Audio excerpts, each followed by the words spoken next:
Hello friends, इस video में आपको कराने वाली हूँ क्लास 10 के अंतर्गत संस्कृत में जो लेसन 3 है भारतीय संस्कृति, इसका पूरा हिंदी अनुवाद करवाऊंगी संदर्भ सहित। और 7 मार्क्स आपके पक्के हो जाएंगे। किस तरीके से होगा भी आपको बताऊंगी। व्याख्या 5 नंबर में आती है, 2 नंबर में संदर्भ आता है और 3 नंबर का आपको हिंदी अनुवाद करना पड़ता है। बाकी 2 नंबर मैंने क्यों लिखे हैं, क्योंकि क्वेश्चन आंसर भी आपके यहीं से कवर होंगे। इस तरीके से 7 मार्क्स हो जाएंगे। और ये इतना इंपॉर्टेंट टॉपिक है वाराणसी और भारतीय संस्कृति, यहाँ से 200% गारंटी ले, तो एक व्याख्या आपको जरूर मिलेगी। वाराणसी का मैंने लास्ट करवा दिया था, 30% लेस था तो एक चैप्टर से काम चल गया था। इस बार आपको 2 करने पड़ेंगे, ठीक है। बाकी मैंने संस्कृत के श्लोक सारे करवाई दिए, वो कर लीजिएगा तो 100% आपके पूरे दोनों क्वेश्चन मिल जाएंगे, श्लोक का भी और चैप्टर का भी। और जिन बच्चों को संस्कृत से डर लगता है, इसको देखने के बाद आपको बिल्कुल भी डर नहीं लगेगा। एक एक लाइन का मैं बहुत ईजिली एक्सप्लेन करूँगी, आपको देखना, देखते ही याद हो जाएगा। बस 1-2 बार सुनेंगे, याद हो जाएगा, ठीक है। तो वीडियो के अंदर जरूर है ना, मैं पूरा चैप्टर इसी में कवर करूँगी। थोड़ा सा वीडियो लॉन्ग हो जाएगा बट आपको समझ में आ जाएगा, ठीक है। और डेफिनेट ये पेपर में आएगा। तो संदर्भ कैसे लिखेंगे? प्रस्तुत गद्यांश श्लोक होता तो हम श्लोक लेते हैं, ठीक है। ये चैप्टर का है। तो प्रस्तुत गद्यांश हमारी पाठ्य पुस्तक संस्कृत खंड के भारतीय संस्कृति नामक पाठ से लिया गया है। कोई भी चैप्टर वाराणसी से लेके तो वाराणसी लिख देंगे उसकी जगह पे। जैसे कि ये देखो, ये रहा संदर्भ। आपको मैंने अच्छे से बताया लिखना किस तरीके से लिखते हैं। ये संस्कृत खंड का हो गया। यहाँ पे जो चैप्टर हो वाराणसी तो वाराणसी आ जाएगा, भारतीय संस्कृति तो भारतीय संस्कृति आ जाएगा, ठीक है। नामक पाठ से लिया गया है। ऐसे ही आपको पेपर में हाईलाइट करना है। इससे इंप्रेशन अच्छा मिलता है, पढ़ता है एग्जामिनर पे, और कॉपी पे आपको फुल मार्क्स मिलते हैं, ठीक। अब देखो एक्सप्लेन कैसे आप कैसे करेंगे। एक लाइन पर आपको मैं बता दे रही हूँ, फिर आपको दिखा भी दूंगी, आप नोट डाउन कर लेना, ठीक है। ध्यान से सुनना। मानव जीवन को संवारना ही संस्कृति है। संस्करणम का मतलब होता है संवारना ही, ठीक है। मानव जीवन को संवारना ही संस्कृति है। हो गया याद? कुछ भी टफ नहीं है। अस्माकम मतलब हमारे या हमारा। हमारे पूर्वजों ने मानव जीवन को संवारने के लिए, अभी बताया मैंने संवारना इसका मतलब, संवारने के लिए इसका मतलब है ना संवारना, सॉरी, ठीक है। संवारने के लिए महान प्रयत्न किए। हमारे पूर्वजों ने मानव जीवन को संवारने के लिए महान प्रयत्न किए, ठीक है। इतना हो गया। एक बार फिर से सुन लो यहाँ से यहाँ तक। मानव जीवन को संवारना ही संस्कृति है। हमारे पूर्वजों ने मानव जीवन को संवारने के लिए महान प्रयत्न किए थे, ठीक है। इतना हो गया। उसके बाद ते मतलब उन्होंने हमारे जीवन को, ये शाह वर्ड लगता है ना, कागे के लिए लगाते हैं। जीवन को संवारने के लिए, दे संवारना कितना हो रहा है यहाँ पे, यहाँ पर जीवन को संवारने के लिए यान मतलब जिन आचरणों, ठीक है, आचारों या फिर आचरणों विचारों को प्रदर्शित किया, तत् वे सब, सर्व मतलब सब, अस्मा का मतलब हमारी संस्कृति है, ठीक। एक बार फिर से सुन लो। उन्होंने हमारे जीवन को संवारने के लिए जिन आचारों, विचारों या फिर आचरणों भी आप कर सकते हैं, को प्रदर्शित किया, वे सब ही हमारी संस्कृति है। क्लियर? और देखो 2023 में भी आया हुआ है, अब यहाँ से देख लो। मानव जीवन को संवारना ही संस्कृति। हमारे पूर्वजों ने मानव जीवन को संवारने के लिए महान प्रयत्न किया था या किए थे। उन्होंने हमारे जीवन को संवारने के लिए जिन आचरणों, ठीक है, आचारों आप लिख सकते हैं, आचरणों को और विचारों को प्रदर्शित किया, वह सभी हमारी संस्कृति हैं। इतनी बार मैं रिपीट कर दिया, अब तो आपको याद हो गई होगी, ठीक है। नोट डाउन कर लीजिएगा, 1-2 बार देखेंगे तो आपको याद हो जाएगा। इस चैप्टर में 5 स्टैंजा हैं। फर्स्ट हो गया, ये सेकेंड है। देखने में बड़ा लग रहा होगा पर बहुत ईजी है। ऐसे इसका मैं आपको एक एक लाइन का पहले बता दे रही हूँ, फिर आपको दिखा दूँगी, ठीक है। विश्व का, शा आ गया ना कागे के लिए, मैंने बताया ना। विश्व का रचयिता, सृष्टि मतलब रचयिता कौन है? ईश्वर। विश्व का रचयिता कौन है? ईश्वर है, ठीक। बिल्कुल भी आपको हार्ड नहीं लगेगी अगर आप बिल्कुल ध्यान से सुनेंगे, ठीक है। विश्व का रचयिता ईश्वर, एक भी आप लिखेंगे, एकम है ना, एक ही है, ठीक है, एक ही है। इति भारतीय संस्कृति मूलम, यही भारतीय संस्कृति का मूल है या नियम है, ठीक। विश्व का रचयिता ईश्वर एक ही है, यही भारतीय संस्कृति का मूल है या फिर नियम है। ये लाइन तो आपको पेपर में लिखी हुई मिलेगी, आप वहीं से लिख देंगे, ठीक है। इस तरीके से करेंगे। फिर देखो, विभिन्न मतों को मानने वाले, विभिन्न मतलब अनेक, विभिन्न मतों को मानने वाले अनेक नाम, अनेक नामों से एक ही ईश्वर का भजन करते हैं। कैसे लिखोगे आप? विभिन्न मतों को मानने वाले, अलग अलग मत होते हैं ना सभी के, कोई राम कोई रहीम ऐसे मानते हैं ना, तो विभिन्न मतों के मानने वाले अनेक नामों से ही क्या करते हैं? एक ही ईश्वर का भजन करते हैं। नाम तो अनेक लेते हैं पर एक ही ईश्वर का भजन करते हैं। ठीक है, अनेक अनेक जो मत मानते हैं ना, तो इस तरीके से आप लिख देंगे, विभिन्न मतों को मानने वाले अनेक नामों से एक ही ईश्वर का भजन करते हैं। अब वो देखो नाम कौन कौन से हो गए? अग्नि, इंद्र, कृष्ण, करीम, राम, रहीम, जिन, बुद्ध। ठीक है, अल्लाह। आपको ऐसे ही लिखना है, बिल्कुल भी लिखा हुआ आपको मिलेगा, कुछ भी रट्टा नहीं मारना। जो जो यहाँ पे बोला गया है वो आप लिख देंगे। ठीक, इस तरीके से सारे नाम लिख देंगे। अल्लाह इत्यादि नाम एक ही परमात्मा के हैं, या फिर एक ही ईश्वर के हैं, या फिर एक ही भगवान के हैं, जो चाहे आप लिख सकते हैं। क्लियर? तो यहाँ तक हो गया। फिर आप यहाँ से लिखेंगे तम एवं ईश्वर। तो कुछ लोग क्या करते हैं, उसी ईश्वर को लोग गुरु भी मानते हैं। जना मतलब लोग, गुरु इत्यादि मन्यते मतलब मानते हैं। उसी भगवान को लोग क्या मानते हैं? गुरु ही मानते हैं कुछ लोग। ठीक, अतः सभी मतों के प्रति समान, ठीक है, मतलब समान भाव और सम्मान ही हमारी संस्कृति का संदेश है। कुछ भी रटना पड़ा, कुछ भी नहीं, एक वर्ड वही। कुछ लोग उस ईश्वर को क्या गुरु मानते हैं। ठीक, ऐसे लिखेंगे, अतः सभी मतों के प्रति समान भाव सम्मान, यही हमारी संस्कृति का संदेश है। ठीक, अब नोट डाउन कर लेना कैसे। जो मैंने अभी आपको एक्सप्लेन किया वही सब यहाँ पे लिखा है। विश्व का रचयिता ईश्वर एक ही है, ये भारतीय संस्कृति का मूल या नियम है। विभिन्न मतों के अनुयायी अनेक नामों से एक ही ईश्वर का भजन करते हैं। ये सब आपको वहीं लिखे मिलेंगे। सभी नाम एक ही ईश्वर के हैं, उस ईश्वर को लोग गुरु के रूप में भी मानते हैं। अतः सभी मतों के समान भाव और सम्मान ही हमारी संस्कृति का संदेश है। कुछ भी नहीं होगा, बस आपको एक बार देखना, वर्ड कैच करना है। ठीक है, उस वर्ड को पकड़ के आपको पूरा एक्सप्लेन करना आ जाएगा अच्छे से, कुछ भी रटना नहीं पड़ेगा। ये थर्ड स्टैंजा है। आपको पेपर में कैसे करना है, फर्स्ट वर्ड आपको कैच करना है। मतलब यहाँ पे पेपर में कैसे करेंगे, फर्स्ट वर्ड लिखेंगे, डैट डैट डैश लास्ट का वर्ड लिख देंगे। जैसे कि लास्ट का वर्ड है, मैं आपको स्टार्टिंग में बताना भूल गई, यहाँ पे लास्ट का वर्ड लिख देंगे डैट डैश करके, फिर आपको संदर्भ फिर व्याख्या लिख देनी। ठीक है, ये भी तो देश में आई है, अलग अलग कोड आते हैं तो वहाँ पे अलग अलग कोड में मिलती हैं। ठीक, तो ऐसे आपको लिखना, पूरा आपको उतारना नहीं है, बस फर्स्ट वर्ड यहाँ पे स्टार्टिंग का लिखेंगे, डैट डैश करके लास्ट का लिख देंगे, फिर संदर्भ लिखेंगे। संदर्भ वही रहेगा, मैंने आपको एक बार बता दिया तो वही रहेगा। ठीक, इस चैप्टर का सभी में वही लिखना है। उसके बाद हिंदी अनुवाद करके आप लिख देंगे, पूरा आपको उतारने की जरूरत नहीं पड़ेगी। तो ये भी देखो भारतीय संस्कृति से लेकर कहाँ तक है, कर्तव्य। अब इसका आपको बता दे रही हूँ सारा। भारतीय संस्कृति, संदर्भ वही रहेगा। भारतीय संस्कृति तो सभी मतों को मानने वाली क्या है, संगम स्थलीय है। भारतीय संस्कृति क्या है, सभी मतों को मानने वाली क्या, संगम स्थलीय है। काले काले का मतलब समय समय पर विविध मतलब अनेक विचार भारतीय संस्कृति में आ मिले हैं या सम्मिलित हुए, जो अच्छा लगे आप लिख देंगे। ठीक, ऐसा संस्कृति, इसमें क्या लिखें, यह संस्कृति, यहाँ पे समन्वय है ना, मिली जुली संस्कृति है। ठीक है, मिली जुली संस्कृति है। थोड़ा टाइपिंग मिस्टेक यहाँ पे, इस तरीके से आप लिखेंगे।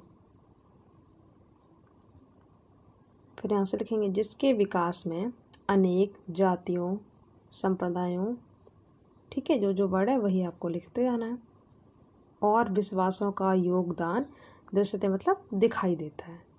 ठीक, ऐसे लिखेंगे। अतएव, ये लिखा ना, अतएव हमारी भारतीयों की एक संस्कृति और एक राष्ट्रता है। अतः हमारे भारतीयों, ये लिख देंगे, भारतीयों की, ठीक, एक संस्कृति और एक ही राष्ट्रीयता है। वही संस्कृति वही हमारी राष्ट्रीयता है, ऐसे आप लिख देंगे। ठीक, फिर हम सभी एक ही संस्कृति के उपासक हैं। हम सभी एक ही संस्कृति के उपासक हैं। एकस्य राष्ट्रस्य च राष्ट्रीय, फिर कैसे लिखेंगे, और एक ही राष्ट्र के नागरिक हैं, और एक ही राष्ट्र के नागरिक हैं। क्लियर, कुछ भी टफ नहीं लगेगा, बस आप एक दो बार सुनेंगे, एक एक वर्ड को आपको कैच करके लिखते जाना है। उसके बाद जिस प्रकार भ्रातृ मतलब भाई, ठीक है, जिस प्रकार भाई भाई परस्पर मिलकर सहयोग से और प्रेम से परिवार की उन्नति करते हैं। ठीक, उन्नति करवाते मतलब करते हैं, तथा उसी प्रकार, यहाँ पे देखो यथा मतलब जिस प्रकार, यहाँ पे तथा मतलब उसी प्रकार हमें भी सहयोग और प्रेम से, ठीक, राष्ट्र की उन्नति करनी चाहिए। ठीक है, राष्ट्र की उन्नति करनी चाहिए। इस तरीके से आप कर लेंगे।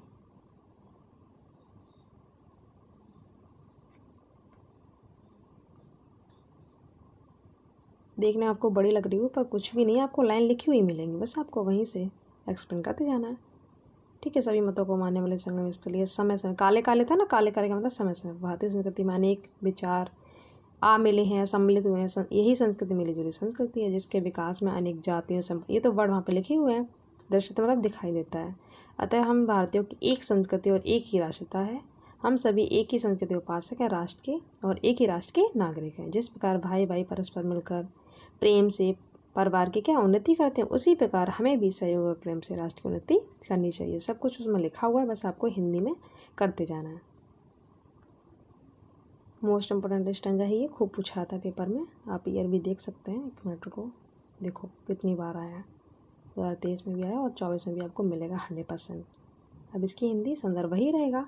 आप पेपर में कैसे लिखेंगे, पहला वर्ड डैश करके लास्ट का वर्ड, ठीक, फिर आप संदर्भ लिखेंगे, हिंदी में बात कर देंगे। कैसे, हमारी संस्कृति सदा गतिशील है, कुछ भी नहीं मैंने बोला, अस्मा का मतलब आपको याद हो गया होगा, हमारा या हमारी, हमारी संस्कृति सदा गतिशील है। मानव जीवन को शुद्ध करने के लिए, मानव जीवन को संवारने के लिए, शुद्ध करने के लिए, ठीक है, यह समय समय पर नई नई विचारधाराओं को, नवा नवा मतलब नई नई, नवाम नवाम का लिखा है ना, नई नई विचारधाराओं को स्वीकार करती है, ठीक, और नई शक्ति को क्या करती है, प्राप्त मतलब प्राप्त करती है। कुछ भी नहीं है, बहुत सिंपल है। ठीक, मानव जीवन को संवारने के लिए, शुद्ध करने के लिए समय समय पर नई नई विचारधाराओं को स्वीकार करती है और नई शक्तियों को प्राप्त करती है। क्लियर। अत्र दुराग्रह नास्ति मतलब यहाँ पर कोई हठ धर्मता नहीं है, कोई मतलब कंपल्सरी नहीं कि आपको करना है, कोई भी हठ धर्मता नहीं है। ठीक, यथा युक्त युक्तम, फिर कैसे, जो उचित और कल्याणकारी है, जो उचित है, जो कल्याणकारी है, वह यहाँ हर्षपूर्वक स्वीकार होता है, मतलब खुशी से, खुशी से क्या होता है, स्वीकार होता है। ग्रहित मतलब ग्रहण करते हैं, स्वीकार करते हैं। क्लियर। इसकी गतिशीलता का रहस्य, इसकी गतिशीलता का रहस्य मानव जीवन के सदा रहने वाले, शाश्वत का मतलब होता है सदा रहने वाले आदर्शों, आदर्शों की, जैसे कि सत्य की प्रतिष्ठा, सत्य की प्रतिष्ठा, सभी प्राणियों के प्रति समान भाव, ठीक, विचारों में उदारता और आचरण की दृढ़ता में निहित है या सम्मिलित है। ठीक, देखो एक बार फिर सुनो, प्राप्त करती यहाँ तक हो गया तो नहीं सकती। अब यहाँ पर हठ धर्मता नहीं है, जो युक्त है, उचित है, कल्याणकारी है, वो यहाँ हर्षपूर्वक ग्रहण होता है। ठीक, ये हो गया।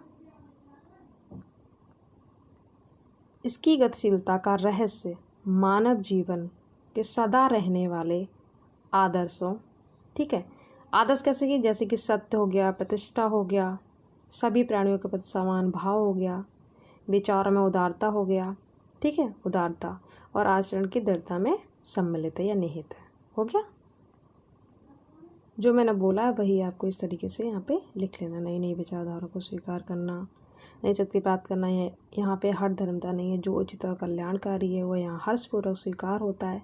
इसकी गतिशीलता का रहस्य मानव जीवन के सदा रहने वाले, शाश्वत मतलब सदा रहने वाले आदर्श, जैसे कि सत्य की प्रतिष्ठा हो गया, सभी प्राणियों के प्रति समान भाव, विचारों में उदारता और आचरण की दृढ़ता में निहित है या फिर सम्मिलित है। देखो, दृढ़ता में सम्मिलित है। क्लियर, बहुत सिंपल है और ये स्टार्टिंग में बता ही दिया था। सदा गतिशील है, मानव जीवन को शुद्ध करना या संवारने के लिए ये समय समय, मतलब नवा का मतलब था, नवाम का मतलब क्या था, नई, समय समय पर नई नई विचारधारा को स्वीकार करती है।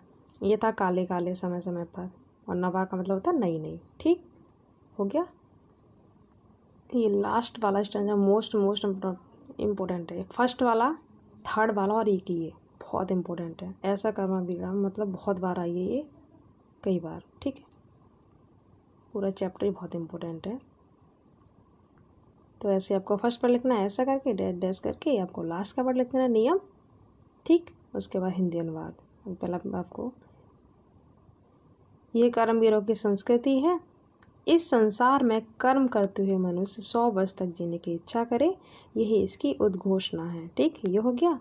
अब वो क्या है, पहले कर्म और उसके बाद फल। कहते हैं ना, पहले कर्म करो उसके बाद फल, फल की इच्छा करो। पहले कर्म, तदंतर का मतलब होता है उसके बाद फल। यही हमारी संस्कृति का नियम है। हो गया, पहले कर्म उसके बाद फल, यही हमारी संस्कृति का नियम है। इस तरीके से ये सोचकर हमें कर्म करते रहना चाहिए, ये संस्कृति कहती है। ठीक हो गया। इस समय जबकि हम राष्ट्र के, इस समय जब हम राष्ट्र के नवनिर्माण में संलग्न मतलब लगे हुए हैं, ठीक है, और निरंतर, तो हमें क्या करना चाहिए, लगातार या निरंतर कर्म करना ही हमारे मुख्य कर्तव्य है। जब नवनिर्माण में हम लगे हुए हैं तो हमें क्या, लगातार कर्म करना ही हमारा मुख्य कर्तव्य। ऐसे करेंगे, अपने मतलब अपने, ठीक है, ऐसे लिखेंगे, अपने परिश्रम का फल भोगने योग्य, अपने परिश्रम का फल भोगने हो योग्य, दूसरे का परिश्रम का शोषण सब प्रकार से सच्चे उपासक मतलब वर्जित नहीं है ये हमारे लिए। क्या, एक बार फिर सुनो, एक मिनट। निज मतलब होता है अपने, अपने परिश्रम का फल भोगने योग्य, ठीक है, और दूसरे के श्रम का शोषण करना, ये गलत है ना, सब प्रकार से वर्जित है। ठीक है, ये नहीं करना चाहिए। इसके विपरीत क्या करना चाहिए, इसके विपरीत आप क्या लिखेंगे, इसके विपरीत अगर हम आचरण करते हैं तो हमारी संस्कृति मतलब हम हमारी संस्कृति के सच्चे उपासक नहीं हैं। अगर इसके विपरीत हम कोई भी काम करते हैं तो हम भारतीय संस्कृति के सच्चे उपासक नहीं हैं। ठीक, अब देखो, हम तभी यथार्थ रूप से भारतीय हैं।